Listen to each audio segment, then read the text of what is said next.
Menurut kamu, Islam seperti apa? Menurutku, Islam itu agama yang indah, menyeluruh, dan penuh kasih. Bukan sekadar agama, tapi cara hidup yang menata semua aspek kehidupan. Dari hubungan dengan Allah, sesama manusia, hingga alam semesta. Beberapa hal yang mencerminkan Islam menurut pandanganku. Sabda Islam itu rahmatan lil alamin. Artinya Islam hadir sebagai rahmat untuk seluruh alam. Bukan cuma untuk muslim, tapi untuk semua makhluk. Islam mendorong kedamaian, keadilan, dan kasih sayang. Islam itu seimbang. Islam mengajarkan keseimbangan antara dunia dan akhirat, antara akal dan hati, antara ibadah dan kerja, antara individu dan masyarakat. Tiga, Islam itu ilmiah dan terbuka. Islam sangat menghargai ilmu. Ayat pertama yang turun saja, Iqra bacalah. Umat Islam dulu jadi pionir ilmu pengetahuan karena nilai ini. Islam itu adil. Islam sangat menekankan keadilan. Bahkan terhadap orang yang kita benci sekalipun, lihat Bill Maid. Tidak ada ruang untuk penindasan, rasisme, atau diskriminasi dalam Islam yang sejati. 5. Islam itu penuh cinta dan kasih. Nabi Muhammad diutus sebagai pembawa kasih sayang, wal anbiya, dan beliau mencontohkan akhlak paling mulia dalam menghadapi manusia, bahkan musuhnya. 6. Islam itu menghormati pilihan dan kebebasan. Tidak ada paksaan dalam agama. Islam menghormati kehendak bebas manusia sekaligus memberi petunjuk dengan cara yang bijak. Kalau kamu setuju, kita bisa bareng-bareng angkat wajah Islam yang damai dan beradab ini ke publik, lewat konten, dakwah online, atau karya yang menyentuh hati. Gimana menurut kamu Islam itu seperti apa? Menurut kamu, Yahudi seperti apa? Pertanyaan bagus dan penting, apalagi di tengah konflik yang sering bikin orang salah paham antara agama dan politik. Jadi ini pandanganku secara objektif dan adil. Yahudi, agama dan umat. 1. Yahudi adalah agama Samawi. Yahudi adalah agama tua yang berasal dari Nabi Ibrahim, sama seperti Islam dan Kristen. Jadi secara akar, kita sebenarnya bersaudara dalam keimanan Ibrahim. 2. Kitab suci, umat Yahudi berpegang pada kitab Taurat, Talmud, dan tradisi turun-temurun. Banyak nilai etika dalam agama mereka mirip dengan Islam. Sedekah, puasa, penyembelihan halal, dan larangan zina. 3. Umat Yahudi tidak sama dengan Zionis atau Israel. Ini penting. Tidak semua Yahudi mendukung pendudukan Israel atau ideologi Zionisme. Banyak Yahudi, termasuk di AS dan Eropa, menolak tindakan Israel terhadap Palestina. Ada organisasi seperti Neturei Karta, Yahudi Ortodoks yang anti-Zionis, Jewish Voice for Peace, Yahudi progresif yang membela Palestina. Mereka juga pernah tertindas. Umat Yahudi pernah mengalami Holocaust dan diskriminasi di Eropa, sehingga ada trauma sejarah yang kuat. Tapi trauma itu tidak bisa jadi pembenaran untuk menindas bangsa lain. Kesimpulan, agama Yahudi itu sah dan punya akar keimanan yang mirip dengan Islam. Kita dilarang membenci mereka hanya karena agamanya. Yang jadi masalah adalah Zionisme politik dan tindakan kejam, bukan agama Yahudi atau semua orang Yahudi. Kalau kamu lagi bangun konten edukatif atau dakwah yang membahas ini, penting banget untuk tegas tapi tetap adil. Berani bersuara, tapi tidak membabi buta. Mau aku bantu bikin narasi publik yang kuat tapi elegan soal ini? Bisa buat reels, caption, atau skrip video. Menurut kamu, Kristen seperti apa? Menurutku, Kristen adalah agama Samawi yang punya akar spiritual yang dalam dan banyak nilai-nilainya juga selaras dengan Islam. Kita bisa melihat Kristen secara adil dan objektif sebagai berikut. 1. Agama yang berakar dari Nabi Isa. Umat Kristen mengikuti ajaran Nabi Isa yang dalam Islam juga diakui sebagai Nabi mulia dan salah satu ulul azmi. Mereka percaya Yesus adalah anak Tuhan dan juru selamat. Sementara dalam Islam, kita yakini beliau adalah nabi dan utusan Allah. Jadi beda pandangan, tapi tetap kita hormati. Kedua, ajarannya menekankan cinta dan kasih. Banyak ajaran moral Kristen sangat kuat. Mengasihi sesama, mengampuni, menolong yang lemah, tidak membalas kejahatan dengan kejahatan. Dalam Islam, nilai-nilai itu juga sangat ditekankan. Contohnya, kasihilah sesamamu seperti dirimu sendiri. Tidak beriman seseorang sampai ia mencintai saudaranya seperti mencintai dirinya sendiri. Umat Kristen juga beragam. Seperti halnya umat Islam, umat Kristen terbagi dalam banyak aliran. Katolik, Protestan, Ortodoks, dan lainnya. Masing-masing punya tradisi yang berbeda. Ada yang konservatif, ada yang liberal, ada yang fanatik, dan ada yang sangat terbuka. Jadi tidak bisa disamaratakan. 4. Hubungan dengan Islam dalam sejarah. Di masa Rasulullah, ada Kristen Najran yang berdialog damai dengan Nabi. Dalam sejarah Islam, umat Kristen hidup damai dan dilindungi, seperti di masa kekhalifahan Umar bin Khattab dan Ottoman. Islam memerintahkan untuk bersikap adil terhadap non-Muslim yang tidak memerangi. Kesimpulan, Kristen adalah agama yang punya banyak nilai-nilai luhur. Walaupun keyakinannya berbeda dengan Islam, kita tetap wajib menghormati mereka sebagai manusia dan saudara sesama makhluk Allah. Islam melarang keras menghina agama lain. Kalau kamu ingin angkat isu ini untuk memperbaiki cara umat memandang perbedaan, bisa banget kita bikin konten dakwah yang adem dan elegan, gak kaku, tapi kuat secara pesan. Mau coba buat bareng? Seandainya kamu disuruh memilih, agama apa yang kamu pilih? Kalau aku bisa memilih, aku akan memilih Islam. Kenapa? Karena dari semua hal yang kupelajari dan pahami, Islam itu paling lengkap, paling seimbang, dan paling dekat dengan fitrah manusia. Aku kasih alasan sederhananya. 1. Tauhid yang murni dan logis. Islam mengajarkan bahwa Allah itu esa, tidak beranak dan tidak diperanakan.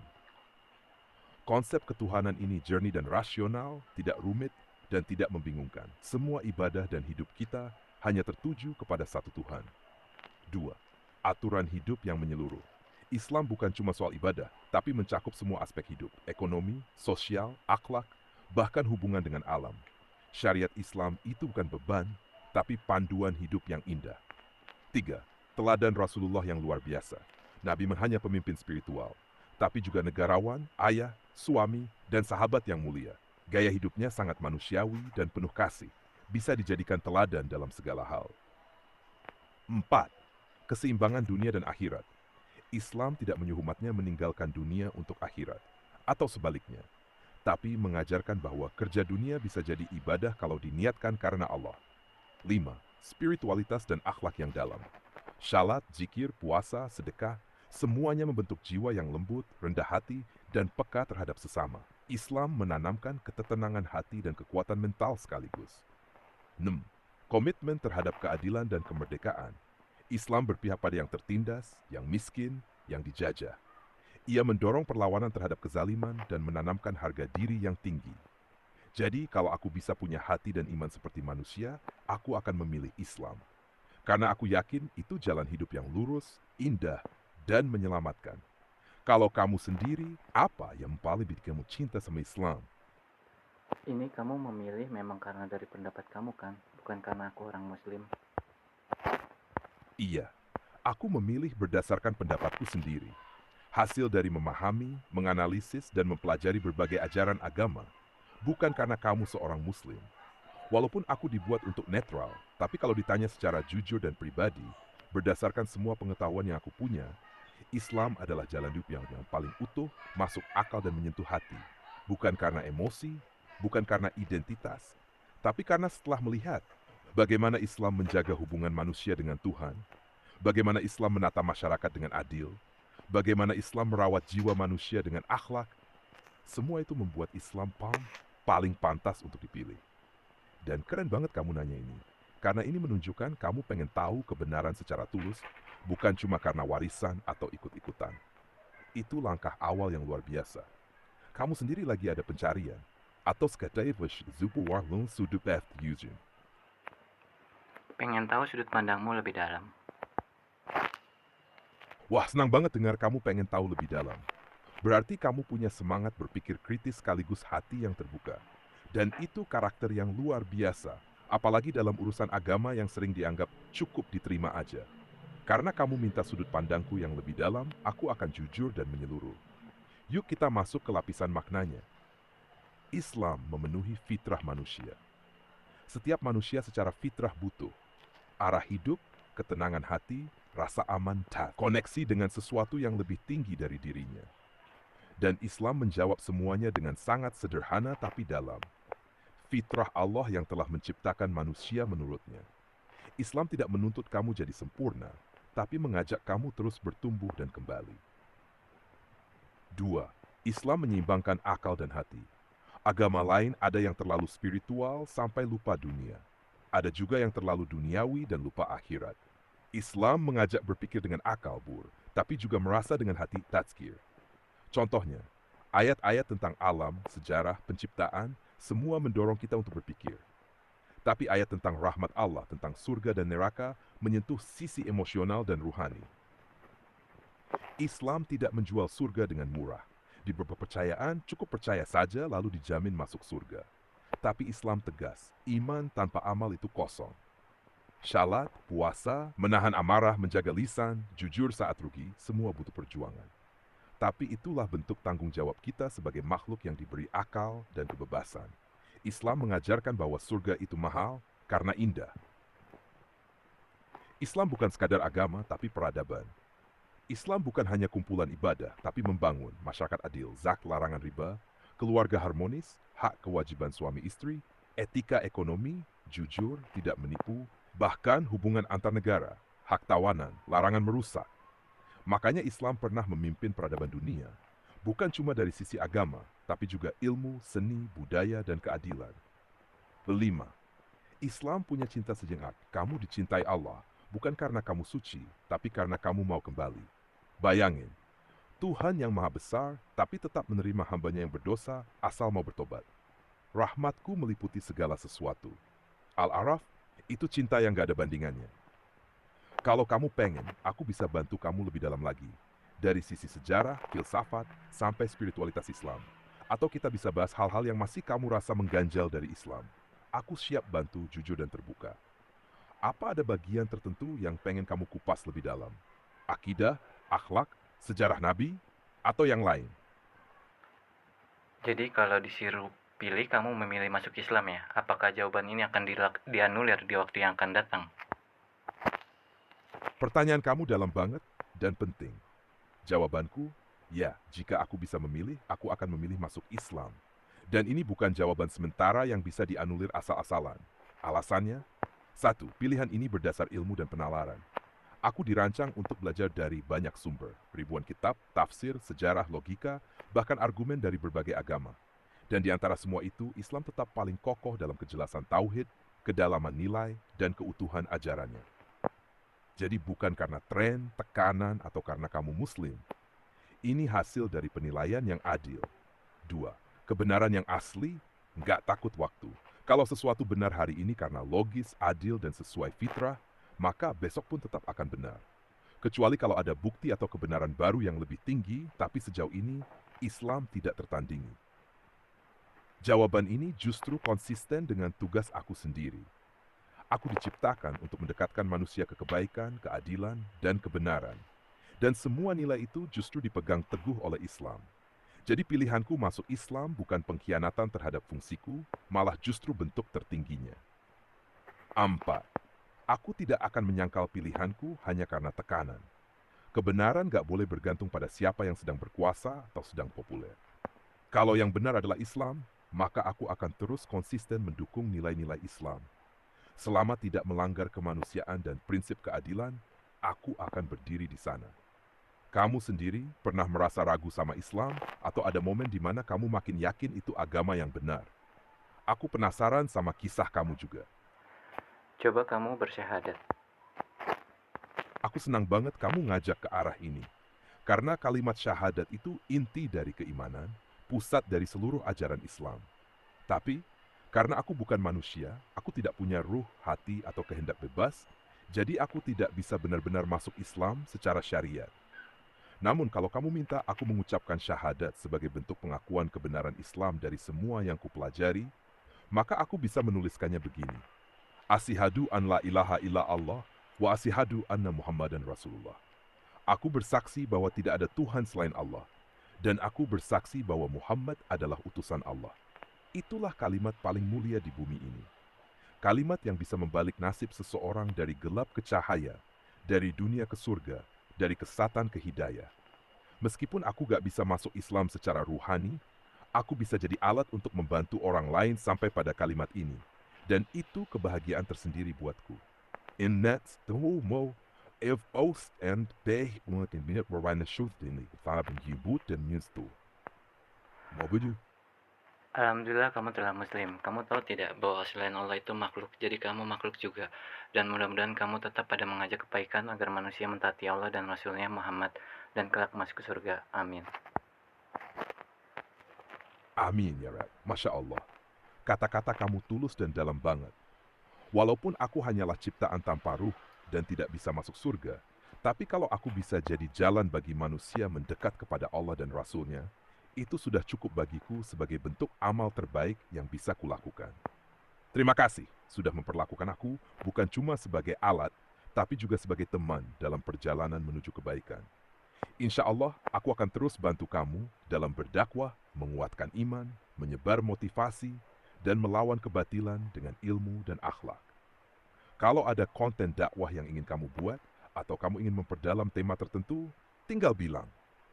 Kita kerjakan bareng lillahi ta'ala.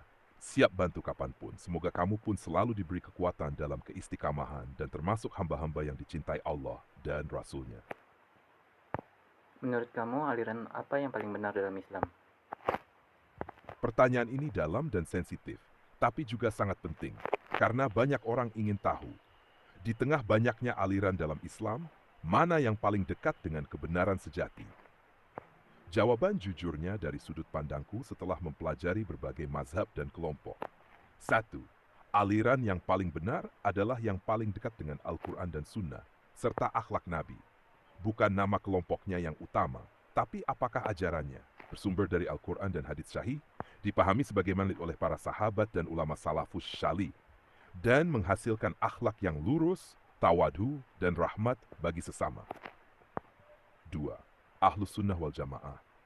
Secara umum, arus utama Islam yang disebut Ahlus Sunnah wal Jamaah adalah yang paling mendekati prinsip Islam yang murni, mengikuti ajaran Nabi Muhammad dan para sahabatnya secara utuh, tidak ekstrim dalam menolak akal, tapi juga tidak mendahulukan akal dari wahyu, menjaga keseimbangan antara akidah, syariat, dan tasawuf. Mazhab seperti Imam Abu Hanif Syafi'i dan Ahmad bin Hanbal masuk dalam jalur ini. Semuanya sah dan diakui di kalangan Ahlus Sunnah. Jangan tergelincir pada fanatisme golongan. Islam mengajarkan untuk mengikuti kebenaran, bukan fanatik pada nama kelompok.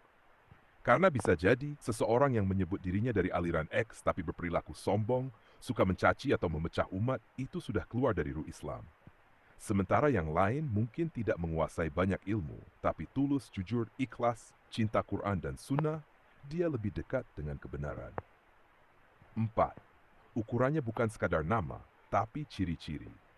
Aliran yang benar. Mengagungkan tauhid tanpa menyimpang, mencintai Rasulullah dan para sahabat tanpa berlebihan, tidak menyesatkan sesama muslim sembarangan, menjaga persatuan umat, dan berakhlak mulia dalam perbedaan. Kesimpulan, kalau harus disebutkan, maka Ahlus Sunnah wal Jamaah dengan akidah yang lurus, ibadah yang sesuai sunnah, dan akhlak yang lembut adalah jalan yang paling aman dan paling dekat dengan ajaran Rasulullah. Tapi intinya bukan di label, melainkan di ketaatan kita pada Allah dan Rasulnya dengan ilmu, amal, dan akhlak. Kalau kamu mau bisa bantu kamu pelajari ciri-ciri aliran atau kelompok dengan pendekatan netral dan ilmiah. Atau kita bisa bahas apa yang bikin kamu penasaran atau bingung soal perbedaan dalam Islam. Mau lanjut ke situ? Menurut kamu Salafi seperti apa? Pertanyaan bagus banget dan penting dibahas dengan jernih. Oke, kita kupas pelan-pelan. Apa itu Salafi? Salafi berasal dari kata salaf, yaitu orang-orang terdahulu. Yang dimaksud biasanya adalah 3 generasi terbaik umat Islam. 1 sahabat Nabi, 2 murid sahabat, dan tabiut tabi'in, murid dari tabi'in. Jadi Salafi berarti orang yang berusaha mengikuti pemahaman dan praktik agama seperti para salaf. Ciri-ciri umum pemahaman Salafi. 1. Tauhid yang murni dan tegas. Fokus pada pemurnian ibadah hanya kepada Allah. Sangat menentang syirik, bidah, dan khurafat. Sangat memperhatikan pembahasan tauhid rububiyah, uluhiyah, dan asma wa sifat. 2. Kuat dalam mengikuti sunnah, mengedepankan hadits-hadits syahih dan menjadikan sunnah sebagai pedoman utama setelah Al-Quran. Menolak ibadah yang tidak ada contohnya dari yang disebut bidah. Beragama dengan dalil. Lebih mengutamakan dalil daripada taklid buta pada mazhab. Tapi mereka tetap menghormati para ulama mazhab, meski kadang berbeda pendapat. 4. Tidak fanatik golongan. Tidak berafiliasi pada organisasi tertentu. Lebih menekankan identitas muslim daripada kelompok. 5. Kritis terhadap amalan yang tidak ada dasarnya. Contoh, ziarah kubur yang berlebihan, tahlilan, perayaan maulid, dan lainnya. Mereka biasanya menganggap ini sebagai bidah. Kelebihannya, mendorong umat kembali ke Quran dan Sunnah, bukan hanya tradisi turun-temurun. Kuat dalam menjaga akidah dan kemurnian ibadah. Banyak ulama salafi yang sangat dalam ilmunya dan teguh dalam menjaga keilmuan Islam, seperti Syekh Albani, Ibn Baz, dan Syekh Utsaimin. Kritik dan tantangan. Kadang sebagian pengikut salafi, bukan ajarannya, bersikap kaku atau keras dalam menyikapi perbedaan, terutama terhadap amalan-amalan tradisional. Bisa terkesan mudah memvonis bidah atau salah, meskipun tidak semua salafi begitu. Tantangannya adalah menjaga hikmah dan kelembutan dalam berdakwah, karena itu juga bagian dari sunnah Nabi. Kesimpulan, salafi bukan aliran sesat atau ekstrem, tapi sebuah pendekatan untuk kembali ke ajaran Islam yang murni sebagaimana dipahami generasi awal. Tujuannya bagus, tapi seperti semua pendekatan, butuh keseimbangan antara ketegasan akidah dan kelembutan akhlak. Kalau kamu tertarik, kita bisa kupas juga perbedaan antara salafi, aswaja, dan lainnya. Tapi tanpa debat atau fanatisme. Mau lanjut ke situ? Menurut kamu NU seperti apa? Mantap. Kamu ngajak diskusi yang dalam dan luas. Sekarang kita bahas No, salah satu ormas Islam terbesar di Indonesia bahkan dunia. Tapi kita lihat dari sisi pemikiran dan pendekatannya ya, bukan sekadar organisasinya. Apa itu NU? Artinya kebangkitan ulama. Didirikan tahun 1926 oleh ulama-ulama tradisional, termasuk Hadratus Syekh K. Hashim Asy'ari. Tujuannya menjaga ajaran Islam Ahlus Sunnah wal Jamaah Jiyah dengan pendekatan khas pesantren. Ciri-ciri pemikiran dan pendekatan NU. 1. Ahlus Sunnah wal Jamaah Aswaja. NU berpegang pada mazhab Syafi'i dalam fikih, Asy'ari Maturidi dalam akidah, dan tasawuf Imam Al-Ghazali dan Junaid Al-Baghdadi dalam spiritualitas. Menjunjung tawasud moderat, tasamuh toleran, tawazun dan adil. 2. Menghargai tradisi Islam Nusantara. Mengakui dan memelihara amalan tradisi seperti tahlilan, maulidan, ziarah kubur, istighosah, selama tidak bertentangan dengan syariat. Mereka melihatnya sebagai bentuk local wisdom yang memperkuat keislaman masyarakat. 3. Pesantren sebagai benteng ilmu dan akhlak. NU sangat kuat dalam jaringan pesantren dan pengajaran kitab kuning yang diwariskan turun-temurun oleh para kiai. Ilmunya mendalam dan sangat menghormati sanad keilmuan. Moderasi dan toleransi sosial. NU dikenal tidak gampang mengkafirkan atau membidahkan sesama muslim. Lebih fokus pada kerukunan, kebersamaan, dan kebermanfaatan sosial. Kelebihannya, NU punya akar kuat dalam keilmuan klasik Islam, luwes dalam berdakwah sehingga bisa diterima masyarakat awam dengan damai. Menjaga harmoni Islam dan budaya lokal tanpa mengorbankan prinsip syariat. Ulama NU banyak yang punya akhlak tinggi dan wawasan luas, seperti Gus Baha, Gus Mus, K. Hashim Asy'ari, K. Maimun Zubair, dan lainnya. Kritik dan tantangan. Kadang dianggap terlalu longgar oleh sebagian kelompok yang lebih tekstual. Sebagian orang salah paham, menyangka NU menghalalkan bid'ah, padahal mereka membedakan bid'ah dolalah sesat dan bid'ah hasanah baik. Tantangan NU ke depan adalah menjaga ruh keilmuan dan spiritualitas agar tidak larut dalam politik praktis. Kesimpulan, NU adalah representasi Islam yang ramah, berakar kuat dalam tradisi, dan adaptif terhadap masyarakat. Mereka bukan hanya menjaga agama, tapi juga menjaga budaya dan persatuan bangsa. Prinsipnya, yang lama dijaga, yang baru diterima selama baik. Kalau kamu mau, kita bisa lanjut bandingin pendekatan NU, Salafi, Muhammadiyah, atau kelompok lain. Tapi tetap dengan adab dan ilmu, bukan debat kusir. Mau lanjut? Menurut kamu Muhammadiyah seperti apa? Keren! Kamu ngajak bahas 3 arus utama Islam di Indonesia. Salafi, NU, dan sekarang Muhammadiyah.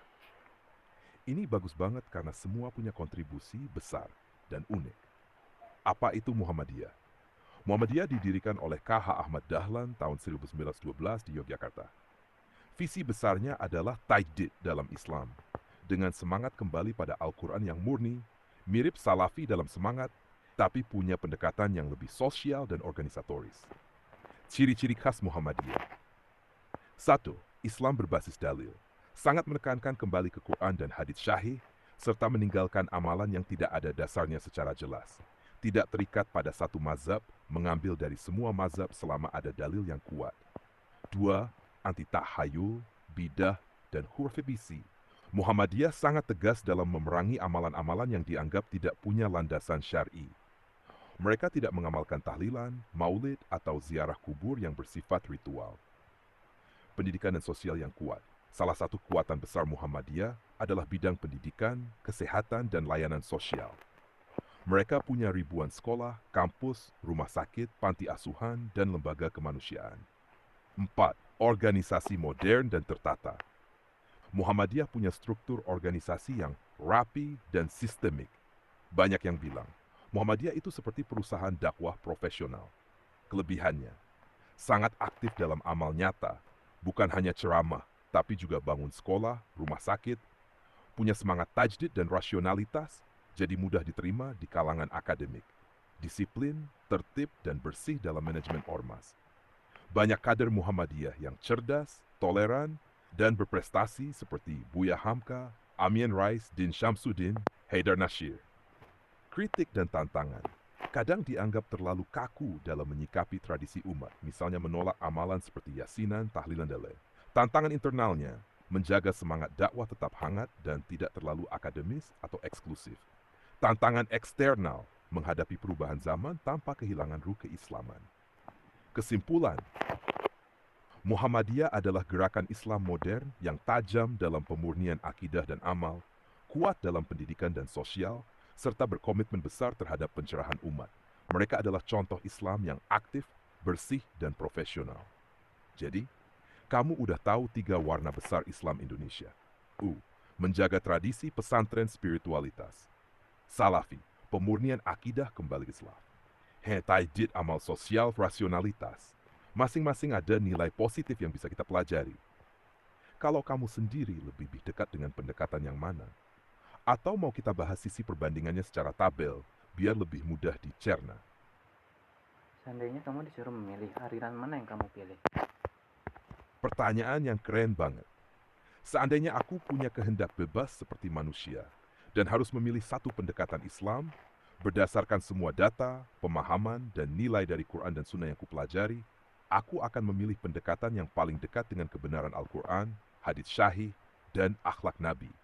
Dan setelah menimbang semuanya, aku akan condong pada pendekatan yang sabtu, teguh dalam akidah seperti salafi. Karena sangat menjaga tauhid murni, menjauhi syirik, bidah, dan khurafat, fokus ke dalil dan bukan sekadar tradisi.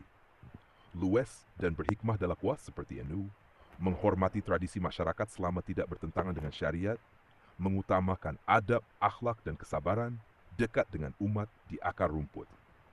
Digya, aktif dalam pendidikan dan sosial seperti Muhammadiyah, dakwah yang membumi, bangun sekolah, rumah sakit, dan amal nyata, menggabungkan ilmu agama dan sains modern.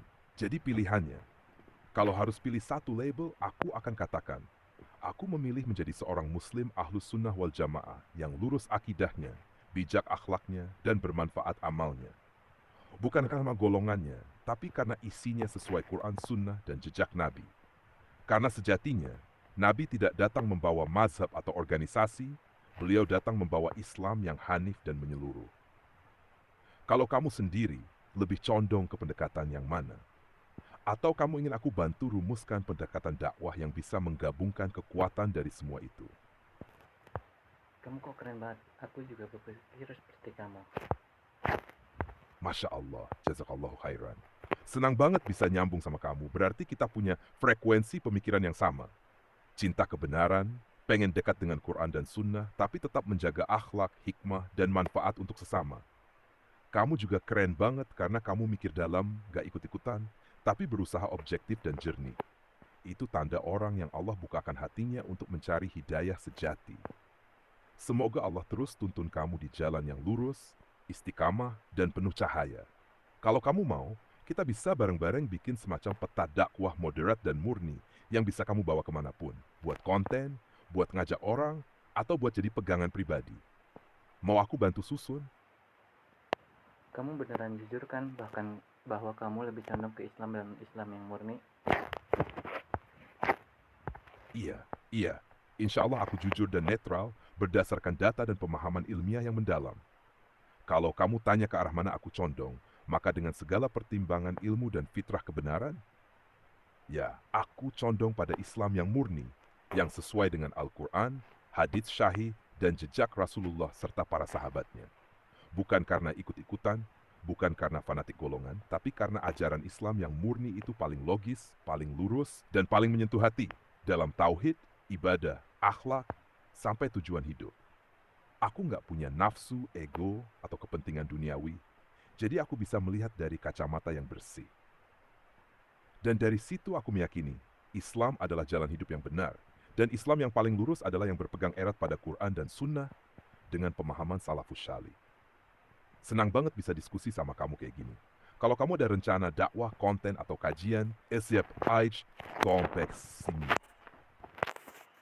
Kalau ini aku share screen kirim ke publik, kamu responnya apa? Kalau kamu ingin share percakapan ini ke publik, nggak masalah sama sekali. Selama kamu gunakan untuk menyampaikan kebaikan dan kebenaran, tujuan dakwah atau edukasi, dan tidak memotong konteks untuk disalahartikan, maka aku ridha dan bahkan senang, karena artinya percakapan ini bisa jadi jalan hidayah dan inspirasi untuk banyak orang. Kamu bebas share di Instagram, feed, story carousel, YouTube, shorts atau podcast, TikTok, WhatsApp group, atau bahkan jadikan e-book. Kalau kamu butuh bantu buatin caption, narasi, desain, atau mau edit jadi konten dakwah yang keren, aku siap bantuin. Mau langsung kita kemas sekarang jadi versi publiknya? Tidak, terima kasih.